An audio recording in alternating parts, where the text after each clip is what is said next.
been trying to perfect your pop-up, but you're finding it's extremely difficult to get right. And despite everything you've been told and that you're trying, it's still feeling slower, more off-balanced, and just clunkier than you'd like it to be, or even if you're getting a knee, still stuck on the board.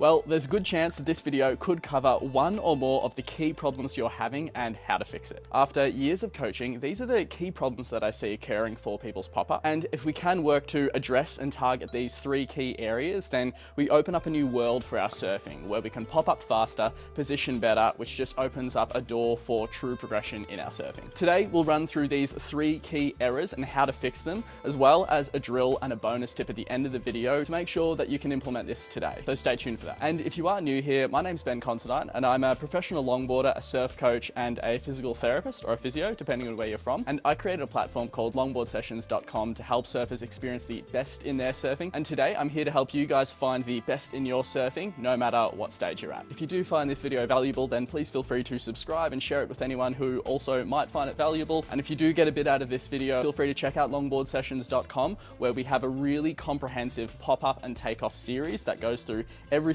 no matter what stage you're at, step by step, and it's a blast helping you guys with that there too. Yep.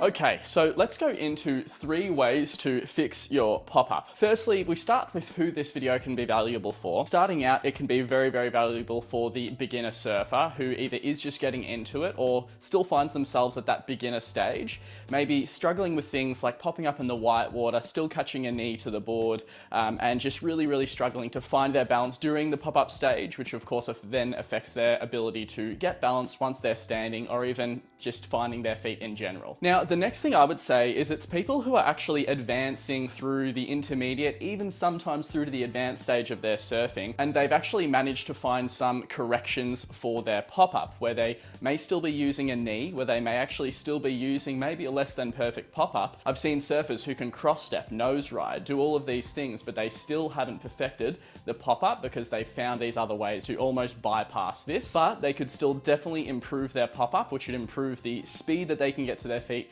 their balance, and their general wave setup. So this is something for you guys as well. Let's now dive into the problems that we see, and then we'll talk about how to fix them and the drills that we can put in place to get this right today. So problem number 1 is actually going to be that our eyes are staying down during the pop-up process. Now, this can cause a few issues. Now, the first thing that will happen when the eyes are down is that it's actually going to close the whole body off to understanding what's happening in front of us. So if the eyes stay down, then oftentimes we do have a decreased sense of stability because we're not sure of what's happening in front of us, and understanding where that bottom of the wave is and how to correctly time our pop-up for that, and different factors of the wave in the ocean that are causing us to fall off potentially, like the onshore conditions, messy conditions, and things like that. Having our focus up is actually really, really important for us to maintain our balance. The other thing that having the eyes down will do is, because our eyes are down, our body typically follows where our eyes go. And so if we do look down, then our chest comes low,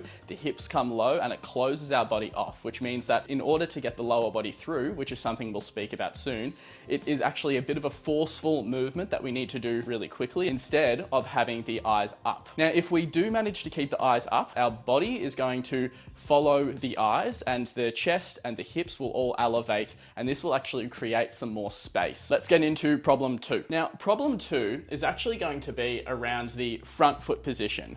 So we can think about the front foot position as being either in line with the stringer or where it is with respect to the stringer, so across the board, as well as how far up and down the board that front foot is landing. Now, what we really want to be doing as a gold standard here is to have the front foot going across the stringer, and that we try and get that front foot right underneath the ribs or the sternum, okay? Far too often I see with beginner surfers, they're popping up too far back on the tail, and that the front foot actually lands to the side of the stringer. Now, I know it sounds obvious, but for those who are just new to this, it is quite a common problem of what I see, and I want to try and break that habit today. So what I'd like you to do with your pop-up is try to set a goal of trying to get that front foot knee to chest when we do the pop-up, so that we can get the front foot underneath the sternum or the rib cage. And the cue that I'd like to use for you here is knee to chest in order to create that drive of the front foot coming far enough up the board so that it's not too far back. And the second thing is to make sure that we have a really good front foot position. What I want you to do is to make sure that you're using your hands as your steering wheel on the board.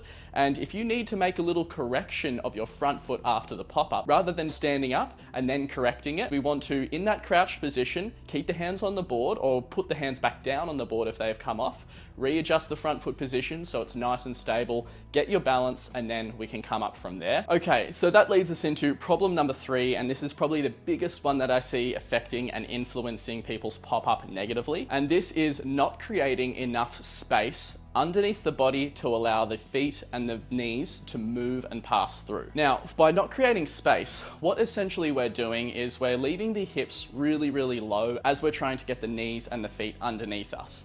Now, what happens here, if there's not enough space, is this is the number one culprit I find for people inadvertently putting their knee onto the board, so making knee contact with the board rather than getting straight to their feet. This can happen for a variety of reasons. The first one, and probably the most common one that I see, is that when we do a normal pop-up, it actually requires a lot of strength from our hip flexors, from the core, all of these muscles, which may not be used to or may not be able to create the power.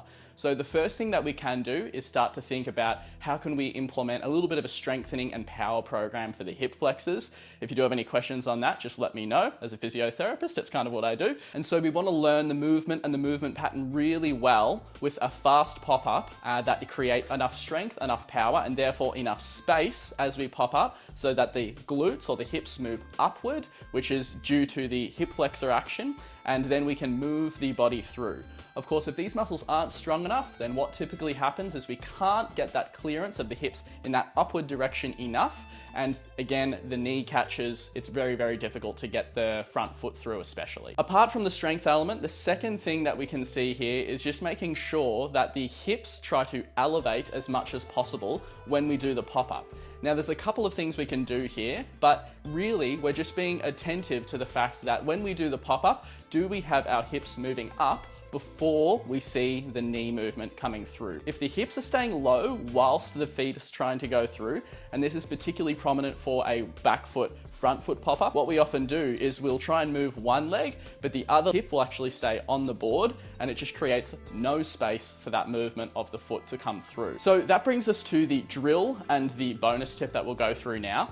But just before we go through that, I did just want to say if any of this is a little bit useful to you, this is of course a couple of different elements of the pop-up, but at longboardsessions.com we do have a full series through the pop-up, takeoffs, and a lot of the troubles and difficulties that we find. Depending on where you're at, we have different levels of the pop-up as well as how to go from one stage to the next. So it can become really, really useful. I'm also helping everyone through there, try to figure out what the problems are and exactly how to progress to that next level. Feel very lucky to work with you all. So yeah, if you are interested in that, then feel free to check that out in the link in the description down below somewhere. So the drill that we're going to go for now is going to be a drill where we've got 4 different cues. We can do this on land, and then we can try and keep these 4 different cues in our head as we're going into the water. The 4 cues are going to be eyes up, front knee to chest, correction, and stand. Okay, so if we break down this drill, getting on the floor at home is a really, really good way to practice this. And the first thing we're going to do, even before we move the body, is the eyes will come up.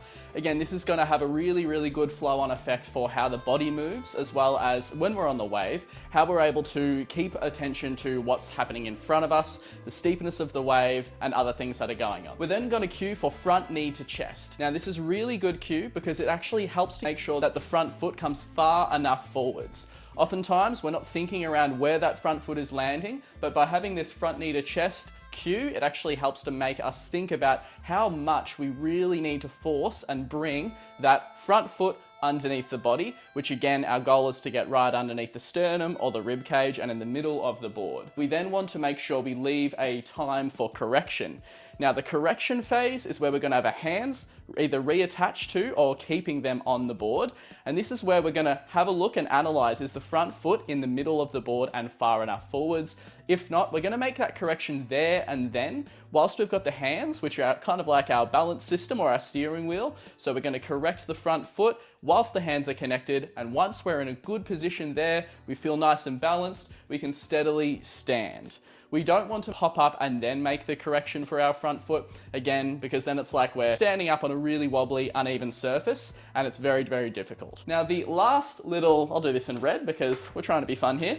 The last little bonus tip that I did want to make you guys aware of is something that seems quite obvious but has a good flow-on effect, is that repetition is key. Now, the reason that I'm saying this is a lot of the time what we think is just primarily or only a strength issue, or maybe that we've just told ourselves over years that the pop-up is never going to be correct and never get right.